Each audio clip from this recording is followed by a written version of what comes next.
Hey everybody, it's Trigger-Bar Philosopher. Welcome back out to the channel. Today we got another great episode in our continuation in our self-defense ammunition for the Bodyguard 2.0. Today we're looking at some HSL loaded ammunition. It's their 100 grain jacketed hollow point. Should be a good time. Let's get to shooting.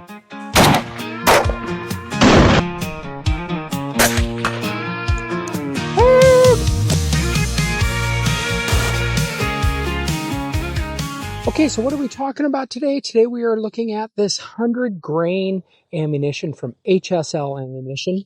They are a smaller shop and they're producing this 100 grain ammunition at a pretty reasonable price. They call it a hybrid load, and I'm guessing that that has something to do with the jacketed hollow point that's in here. I don't really know much information about it.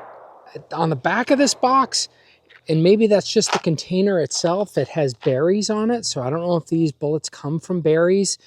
I don't know much about it, so I'm excited to take a look at it and see how it performs. Someone in the comment section had recommended we take a look at HSL. Again, new upstart ammunition maker. I hope it works out great, and I hope it's a great performer. So we're going to do what we do with our testing today. We're going to start off with gel, clear ballistic gel, nothing else, and then followed by that, we're going to put in our real-world simulation that's just much like Gun Sam's. Yes, you could say I'm copying him, but really you could also say that we are establishing that as a good standard for using clear ballistic gel as a simulation, is to make it more real-world. So what we're going to do is we're going to put on 2 layers of t-shirt, 2 layers of denim. Then we're going to have 2 inches of clear ballistic gel. Then we're going to have 1/4 inch medium density fiberboard.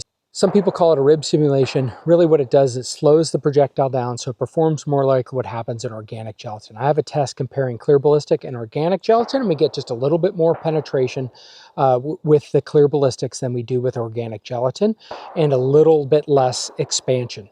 So we're going to put that through the test today and see how this performs in our real world simulation, see how these bullets perform, see how it performs in the Bodyguard 2.0, which can be temperamental with what type of ammunition it can run. Now my Bodyguard 2.0, in fact I have 2 of them, one tends to run some ammunition and not others, and another runs pretty much all the ammunition. I have the original one that I got. This is the one that doesn't run all the ammunition. What I highly recommend is if you have a Bodyguard 2.0, take a look at all the self-defense rounds that I've been testing and check out the ones that you think you want to use, and then buy a couple boxes and test them and see if they run. Yours may not run the ammunition, so that's why I think it's important to have all these varieties for us to all look at. Okay, so with that said, we're going to run our tests. After that, we're going to test velocities. Then we're also going to be testing kind of a little bit of an accuracy test at the end. That's the test setup. Should be a good time. Let's get to shooting. I'm going to look at this projectile now. They do use what looks to be nickel-plated casings, and it looks like it's Starline brass. It has that SB arrow kind of thing. So Starline brass, we don't really know much about that projectile at this point, but that's a good sign. Starline brass, that's top quality. All right, well, we've got our test set up. We've got the gel block down range, and we've got our slow motion camera turned on. We'll see how it does. Okay, let's go down, check it out. Forgot to mention it, but I do have a chronograph set up that captures it right before it goes into, and it registered 803. That's pretty slow.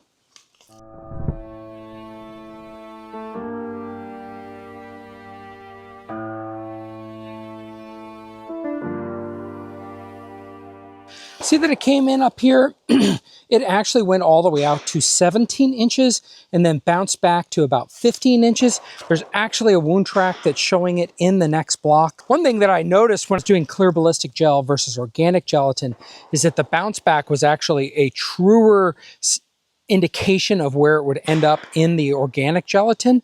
But let's call this 17 with a bounce back to 15, and that might have been about where it went in organic gelatin. Let's quickly dig this projectile out. Taking a quick look at this projectile, it barely got any expansion. Now maybe in organic gelatin it would get some expansion, but that's not very good. Now it is going to do more damage than a flat top, because man, that's better than a flat top. Fortunately, basically no expansion, and you can see that in the gel itself. It just looks like a pretty flat line. I mean, honestly, it looks like a flat top F&J, maybe a little bit more disruption than a flat top, but yeah, that's unfortunate.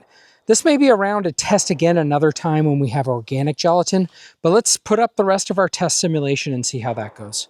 Okay, well, this is our shot into the full test. We got layers of t-shirt, layers of denim, 2 each, 2 inches of clear ballistic gel, medium density fiberboard, and then more of the clear ballistic gel. Let's see if we can get this where we need it.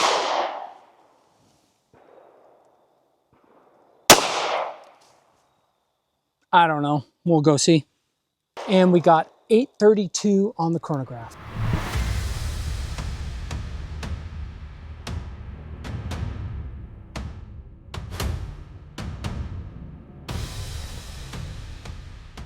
Okay, taking a look at what happened, we went through the layers of t-shirt over on this side, went through our 2 inches of clear ballistic gel, and nothing remarkable with that. Looks like nothing happened in that first 2 inches. Take a look at this. We see a 0.355 hole coming apart there. And then we see it travel in through this ballistic gel. We see it tumble at about at the 6.5 inch mark out to the 10.5 inch mark, and then it stops at about the 14 inch mark. So we did see it slow down just a little bit when it went through some of those barriers, and we didn't open. The wound track looks more impressive, but that's just because it tumbled. And again, you don't know if tumbling is going to happen at the right spot. I don't know if that tumbling is going to be at the vitals or if you're going to get hardly any disruption in the important parts. Yeah, so at any rate, let me pull that projectile out, and I guess we're going to see nothing has expanded. And you know, look, we see basically no expansion. So just taking a quick look, the one on the left is the first one that came in the clear ballistic gel, 0.32. And then of course the base of it is 0.355. Let's look and see what we got here. With this one, I don't know, maybe a 0.34, and then of course the base is going to be 0.355, right? Well, we have our Garmin 0C1 out, and we're going to shoot 5 rounds, test some velocities with this HSL hybrid jacketed hollow point.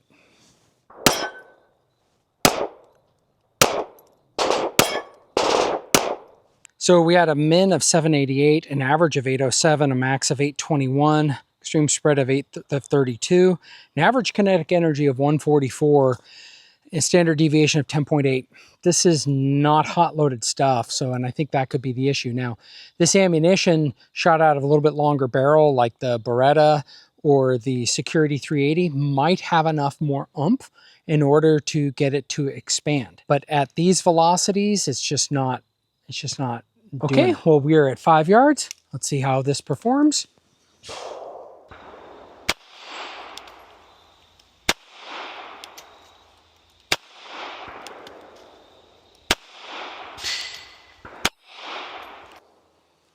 All right, well, something went wrong with me, not with the ammo. Okay, so this is the group that you just saw me shoot. That wasn't great. I can shoot better. This is the group I shot right before that when I forgot to turn on the camera. So clearly it's me, it's not the ammo. It does fine with 5-yard accuracy. Why don't we wrap things up? Today we tested the HSL ammunition, 100 grains. They call it their hybrid bullet, which looks like a jacketed hollow point but performs like a flat top. So again, this is cheaper ammunition. So you get 50 rounds. It costs reasonable price. I wouldn't say it's the cheapest out there. 380 isn't the cheapest out there, but they are pretty reasonable for 50 rounds. This could be good practice ammunition if you're using steel, so you don't want it ricocheting. I would love to hear what you all think. I don't think that's acceptable performance. I know there's going to be some ballistic experts in the comments who are going to say, yeah, but trigger bar in organic gelatin, it might expand. It might, but it's right on that boundary. My guess is you need a longer firearm, and then maybe with the organic gelatin, it might expand. But for me, that's like, I want something that will always expand, because humans are inconsistent in our tissue, in our makeup, fat, blood, muscle, organ. Those all have different elastic properties. Organic gelatin is a kind of average of all of them. Really, it's an average of more like what pork would be, which is then meant to be an average of what humans might be. So with all of that said, I still don't trust it. That's where I guess where I'm at. I'd love to hear what you all have. Do any of you all have experiences with this ammunition in hunting? That's another great test medium. Have you tested in that? Maybe it does expand. Put it in the comments below. Let me know. But for me, I would love to see a little bit more expansion. We may see this then another time in some different tests if we get those out. But for now, I don't know. Not me. I'd love to hear what you all think, though. Hope everyone has a great week. Let's get shooting. Tested the 100 grain HSL ammunition with its... Okay, well today we out here in the US of A, where our spirits run free. Trigger-Bar Philosopher, it's you and me. From pistols to rifles, we'll take on the bait.